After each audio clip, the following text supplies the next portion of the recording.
Friends, welcome back our YouTube channel bay on science. Friends, हम लोग discussion कर रहे हैं क्लास 10th का साइंस। इसमें हम लोग एनसीईआरटी बुक डिस्कशन कर रहे हैं फ्रेंड्स, जो कि जिसमें जैव प्रक्रम अध्याय 6 हम लोग डिस्कशन कर रहे हैं फ्रेंड्स। इसमें आज हम लोग पढ़ेंगे प्रश्न, जो कि 1 to 5 क्वेश्चन है। तो इसके पहले का हम लोग फ्रेंड्स क्वेश्चन आंसर और टॉपिक डिस्कशन कर लिए हैं।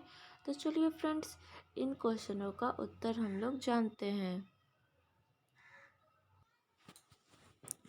तो फ्रेंड्स देखिए, पहला क्वेश्चन है, प्रश्न, मानव में वहन तंत्र के घटक कौन से हैं? इन घटकों के क्या कार्य हैं? तो फ्रेंड्स इसका उत्तर है, मनुष्य के वहन तंत्र में हृदय, रुधिर तथा रुधिर वाहिकाएं होती हैं। इसका कार्य है फ्रेंड्स, हृदय जो है, हृदय एक पंपिंग अंग है जो शरीर में रुधिर को प्रवाहित करता है। ये ऑक्सीजनित रुधिर शरीर के विभिन्न हिस्सों से प्राप्त करता है तथा ये ऑक्सीजनित रुधिर समस्त शरीर में पंप करती है। दूसरा है फ्रेंड्स, रुधिर यह तरल संयोजी ऊतक है। इसमें होते हैं, पहला प्लाज्मा और दूसरा है फ्रेंड्स लाल रक्त कणिका, श्वेत रक्त कणिका तथा रुधिर प्लेटलेट्स। आगे है फ्रेंड्स, प्लाज्मा घुले हुए भोजन में CO2 तथा नाइट्रोजन युक्त उत्सर्जन पदार्थ का परिवहन करता है। ये है लाल रक्त कणिकाएं श्वसन गैसों तथा हार्मोनों का परिवहन करती है।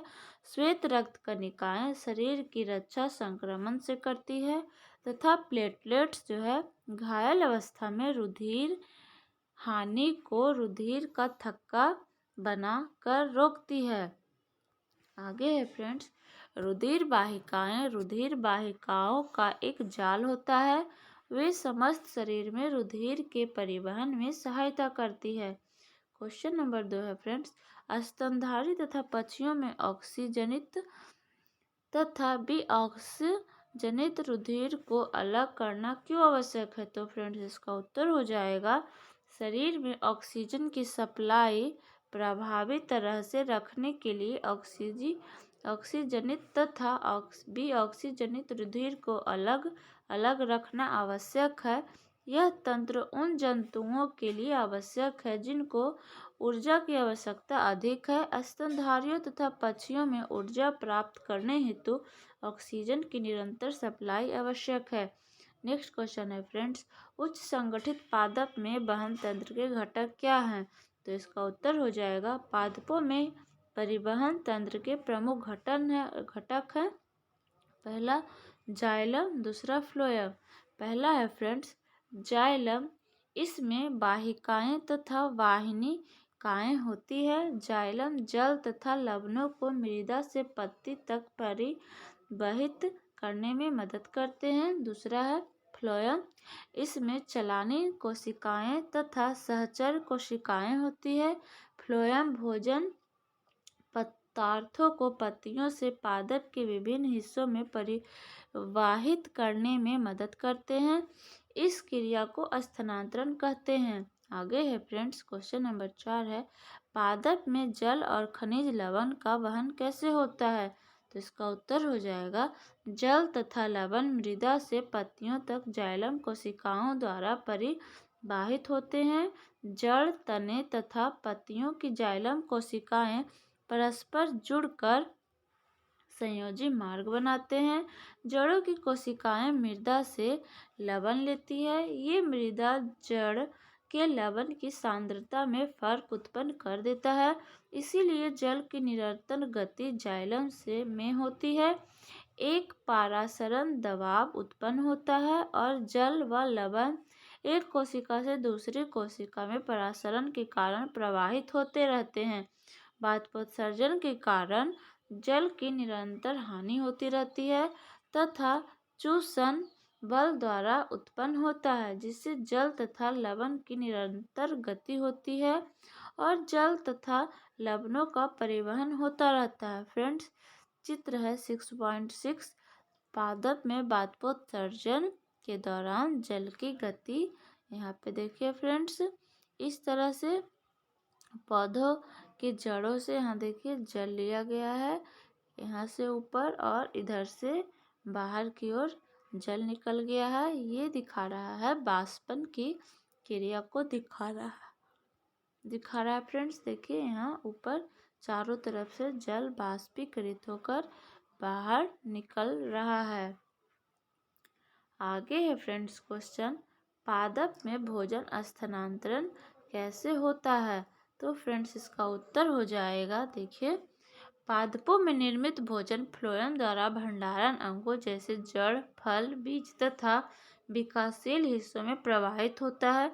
इस क्रिया को स्थानांतरण कहते हैं। यह कार्य चलानी कोशिकाओं तथा सहचर कोशिकाओं द्वारा संपन्न होता है। भोजन कणों का परिवहन ऊपर तथा नीचे दोनों दिशाओं में होता है। स्थानांतरण की क्रिया एक सक्रिय क्रिया है जिसमें ऊर्जा का प्रयोग होता है। पदार्थों का स्थानांतरण पत्ती की कोशिकाओं या भंडारण के स्थान से फ्लोएम ऊतक में होता है। इसके लिए ऊर्जा की आवश्यकता होती है जो एटीपी अणु से प्राप्त होती है। यह ऊर्जा परासरण दाब बढ़ाता है। परिणाम स्वरूप जल बाहर से फ्लोएम के अंदर गति करता है। यह क्रिया भोजन का परिवहन पादपों के समस्त हिस्सों में कायम रखती है। तो फ्रेंड्स इसके आगे हम लोग चैप्टर पढ़ेंगे। फ्रेंड्स 5 क्वेश्चन करने के बाद हम लोग का टॉपिक है उत्सर्जन, जो कि बहुत ही इम्पोर्टेंट है फ्रेंड्स। एग्ज़ाम में क्वेश्चन इससे आते ही हैं। तो फ्रेंड्स आइए हम लोग इसको देखते हैं। दिया हुआ है फ्रेंड्स, हम चर्चा कर चुके हैं कि जीव प्रकाश संश्लेषण तथा श्वसन में जनित वर्ज्य गैसों से कैसे छुटकारा पाते हैं। अन्य उपापचय क्रियाओं में जनित नाइट्रोजन युक्त पदार्थों का निकलना आवश्यक है। वह जैव प्रक्रम जिसमें इन हानिकारक उपापचयी वर्ज्य पदार्थों का निष्कासन होता है उत्सर्जन कहलाता है। विभिन्न जंतु के लिए विविध युक्तियाँ करते हैं। बहुत से कोशिकीय जीव इन अपशिष्टों को शरीर की सतह से जल में विसरित कर देते हैं, जैसा हम अन्य प्रक्रम में देख चुके हैं। जटिल बहुकोशिकीय जीव इस कार्य को पूरा करने के लिए विशिष्ट अंगों का उपयोग करते हैं। देखिए फ्रेंड्स, पॉइंट है 6.5.1 मानव में उत्सर्जन।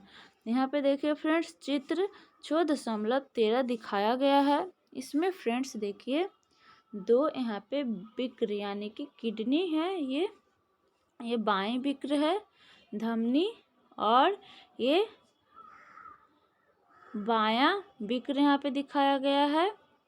यहाँ पे बाएं विक्र सिरा है फ्रेंड्स, ये महाधमनी है, और ये बाएं मूत्र वाहिनी है, ये महाशिरा है। मूत्राशय है, मूत्र मार्ग यहाँ शिश्न में दिखाया गया है। तो फ्रेंड्स यहाँ पे देखिए चित्र जो है 6.13 है, मानव उत्सर्जन अंग दिखाया गया है। आइए फ्रेंड्स इसके बारे में हम लोग जानते हैं। दिया हुआ है मानव के उत्सर्जन तंत्र।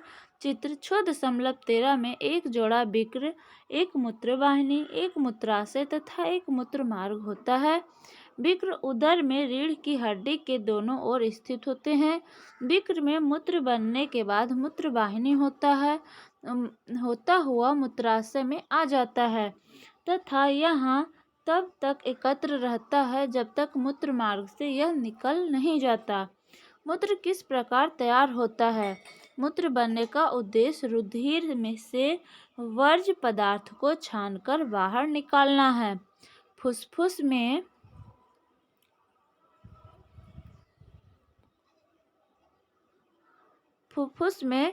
CO2 रुधिर से अलग हो जाती है, जबकि नाइट्रोजनी वर्ध पदार्थ जैसे यूरिया, यूरिक अम्ल विक्र में रुधिर से अलग कर दिए जाते हैं। जब कोई आश्चर्य की बात नहीं है कि विक्र में आधारी निस्यंद एकक फुफ्फुस की तरह ही बहुत पतली भित्ति वाली रुधिर कोशिकाओं का गुच्छा होता है। विक्र में प्रत्येक कोशिका गुच्छ एक नलिका के कप के आकार के सिरे के अंदर होता है। यह नलिका छने हुए मूत्र को एकत्र करती है, जो कि चित्र 6.14 में दिखाएगा फ्रेंड्स। प्रत्येक विक्र में ऐसे निस्यंद एकत्र होते हैं जिन्हें विक्राणु यानी कि नेफ्रॉन कहते हैं फ्रेंड्स। यहाँ पे नेफ्रॉन जो है किडनी का कार्यात्मक इकाई है। आगे है फ्रेंड्स, देखिए यहाँ पे आगे है, यहाँ देखिए चित्र 6.14 दिखाया है। एक विक्राणु की रचना यहाँ पे देखिए फ्रेंड्स दिखाया गया है।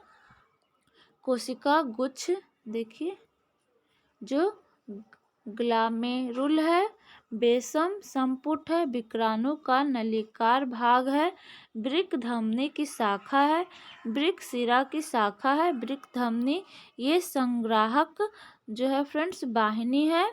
आगे देखिए, और ये चित्र एक वृक्काणु की संरचना यहाँ पे दिया गया है। आगे देखते हैं फ्रेंड्स बुक में, देखिए यहाँ पे जो आपस में निकटता से पैक रहते हैं।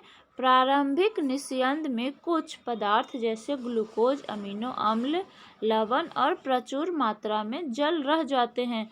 जैसे जैसे मूत्र इस नलिका में प्रवाहित होता है, इन पदार्थों का चयनित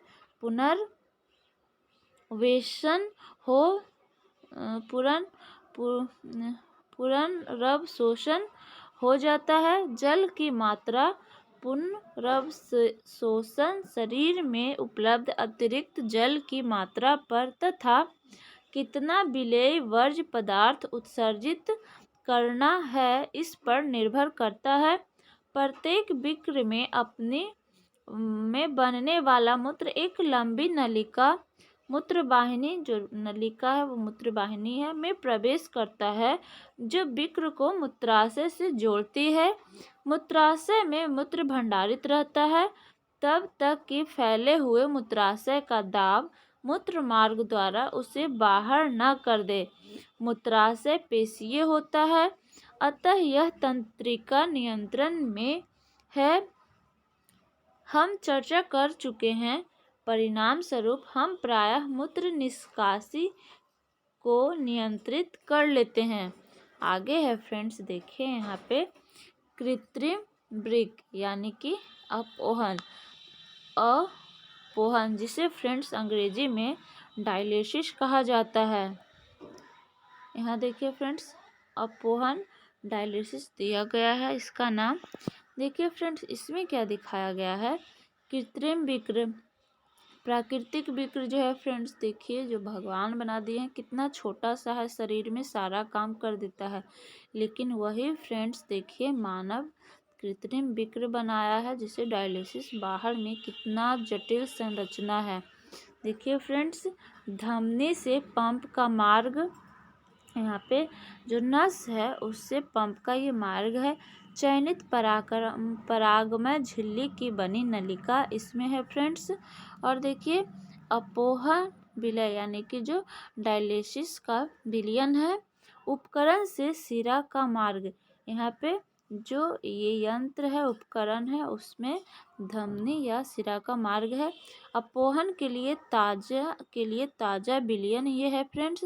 और ये जो है अपोहन यानी कि डायलिसिस के बाद विलयन यूरिया तथा अतिरिक्त लवण। यहाँ से देखिए फ्रेंड्स जो खून में यूरिया है, अतिरिक्त यूरिक एसिड जो है उसको छान लिया जाता है और फिर से शुद्ध रक्त को फ्रेंड्स शिरा मार्ग के द्वारा यहाँ पे शरीर में चढ़ा दिया जाता है। और यहाँ अपशिष्ट पदार्थ को जो किडनी छानती है यहाँ पे मशीन के द्वारा छान लिया जाता है। वही फ्रेंड्स देखिए यहाँ पे दिया हुआ यह भी जानिए, तो हम लोग यह भी जानेंगे। देखिए उत्तरजीविता के लिए विक्र जैव अंग है। कई कारक जैसे संक्रमण, आघात या विक्र के सीमित रुधिर प्रवाह विक्र की क्रियाशीलता को कम कर देते हैं। यह शरीर में विषैले अपशिष्ट को संचित करता कराता है, जिससे मृत्यु भी हो सकती है। विक्र के अपक्रिय होने की अवस्था में कृत्रिम विक्र का उपयोग किया जा सकता है। एक कृत्रिम विक्र नाइट्रोजनी अपशिष्ट उत्पादों को रुधिर से अपोहन यानी कि डायलिसिस द्वारा निकालने की एक युक्ति है। आगे दिया हुआ है फ्रेंड्स, देखिए युक्ति है, कृत्रिम विक्र जो है बहुत ही अर्धपारगम अस्तर वाली नलिकाओं से युक्त होती है। ये नलिकाएं अपोहन द्रव से भरी टंकी में लगी होती है।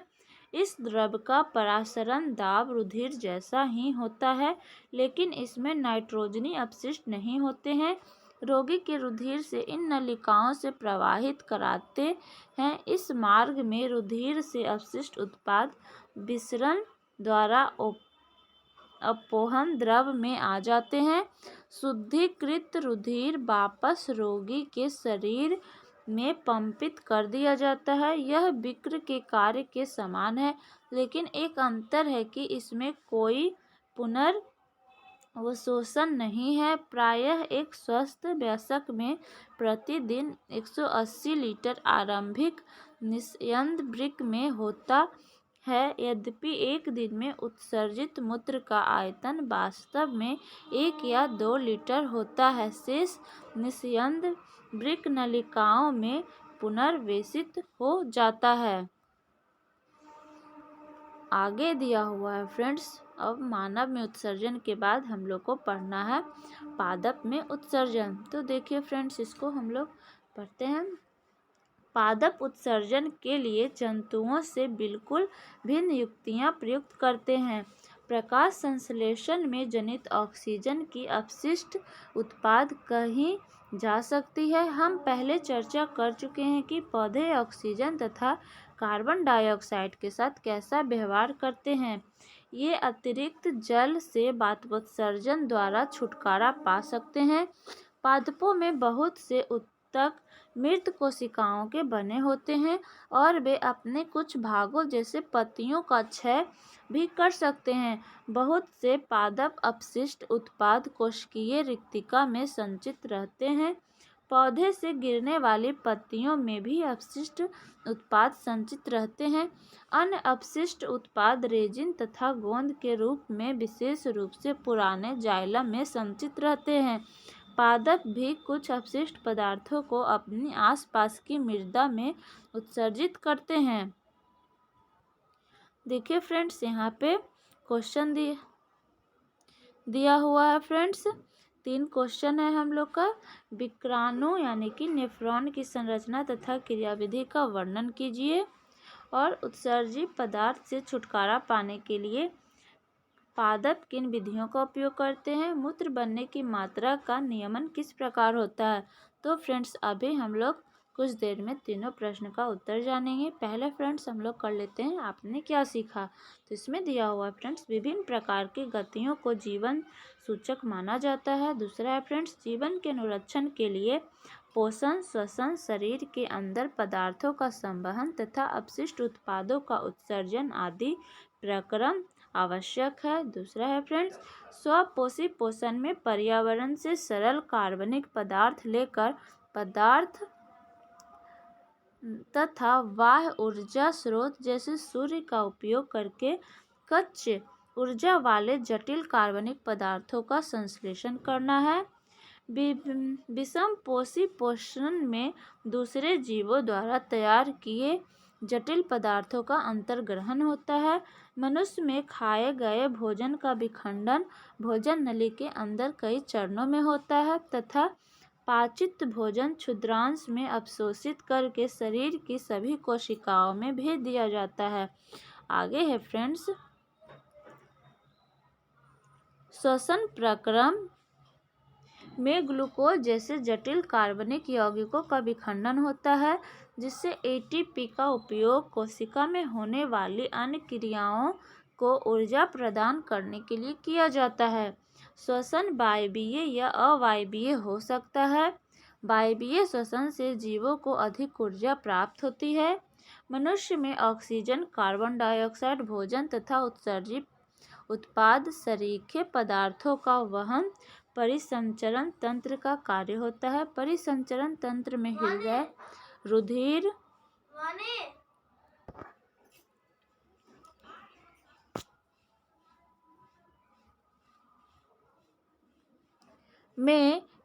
रुधिर तथा रुधिर वाहिकाएं होती है।